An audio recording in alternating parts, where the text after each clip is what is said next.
சட்டமன்றத்தில் துறை சார்ந்த கேள்விகளுக்கு அமைச்சர்கள் பதில் அளிக்கிறது இல்ல, முதலமைச்சரும் பதில் அளிக்கிறது இல்லன்னு எதிர்க்கட்சிகள் குற்றம் சாட்டியிருக்காங்க. அவங்க துறை சார்ந்த கேள்விகளா இருந்தா பரவாயில்ல, அவங்க சம்பந்தமே இல்லாத கேள்வியெல்லாம் கேட்டுட்டு இருக்கிறாங்க.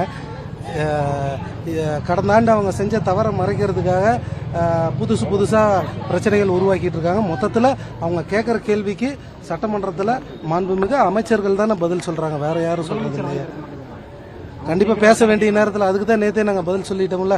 நாங்கள் குளத்தூர்ல எங்கள் தலைவர் பேசின கொஞ்ச நேரத்திலேயே என்ன நடந்துச்சுன்னு தமிழ்நாடு மக்களுக்கு தெரியும். நாங்கள் மக்கள்கிட்ட பேசிட்டு தான் இருக்கிறோம், ஒன்றும் பிரச்சனை இல்லை. நேரடி ஒளிபரப்பை ஏன் நிறுத்திட்டீங்க? அது மக்கள் பாக்குறது நீங்க வாக்குறுதி கொடுத்தது தானே. ஆனா நேரடி ஒளிபரப்பு நடந்துட்டு தான் இருந்துச்சு. இல்ல இடையில அது டெக்னிக்கல் ஃபால்ட்டா இருக்கும். என்ன திடீர்னு எப்படி முதலமைச்சர் பேச முடியும்? சாரி, நீங்க அந்த தீர்மானம் கொண்டு வந்த பின்னால் நிறுத்திட்டீங்க. அதான் டெக்னிக்கல் ஃபால்ட்டா இருக்கும்னா அதெல்லாம் டெக்னிக்கல் ஃபால்ட் எல்லாம் சொல்ல முடியாதுல. எந்த நேரத்தில் மேகதாது தீர்மானத்தை சரி செய்ய முடியாது. கடந்த ஆட்சியில நடக்கும்போது இதே கேட்கவே இல்லையே. அது நடந்துட்டு தான் இருந்துச்சு, நிகழ்ச்சி ஒளிபரப்பாயிட்டு தான் இருந்துச்சு. ஏதோ சின்ன இடையூறு, அது சரி செய்யும். மேகதாது தீர்மானத்தை ஒத்துக்கொள்ள முடியாதுன்னு எடப்பாடியார் சொல்லியிருக்காரு. திருத்தம் கொண்டு வந்ததுனால ஏதோ யாரை திருப்திப்படுத்த அந்த திருத்தம் கொண்டு வந்திருக்குன்னு கேள்வி கேட்டிருக்காரு. இல்ல புரியல.